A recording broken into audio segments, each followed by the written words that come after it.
looks like ASUS is not yet done with their Zenfone 4 Max lineup as they released yet another variant, the Zenfone 4 Max Lite. Hi guys, Kim here from Yugatech, and here's our hands-on first impressions on the company's most affordable battery-centric variant. At first glance, the Zenfone 4 Max Lite is almost identical in design to the 4 Max and 4 Max Pro, with some visible changes.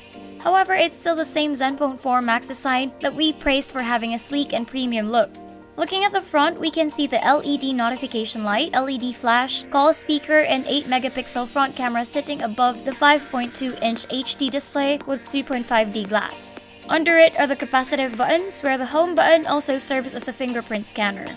On the left is a dual nano SIM card and the dedicated microSD card slot. Placed on the right are the power button and volume keys, while the microphone, micro USB port, and loudspeaker are found at the bottom. Flipping on its back shows a 13-megapixel plus 5-megapixel dual rear cameras, ASUS logo, and an LED flash. In the hands, the device is light and thin due to its 156-gram weight and 8.8mm thickness. The device feels solid and premium thanks to its metal unibody design and curved corners. Sadly, the device is a smudge magnet, so it's recommended to use the free jelly case right off the bat.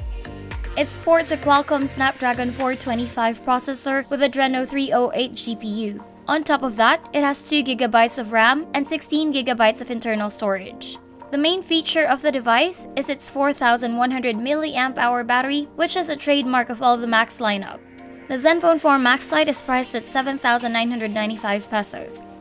Basically, it's a toned-down version of the Zenfone 4 Max. But can this device still have a good battery life performance? Find out in our full review in the coming days.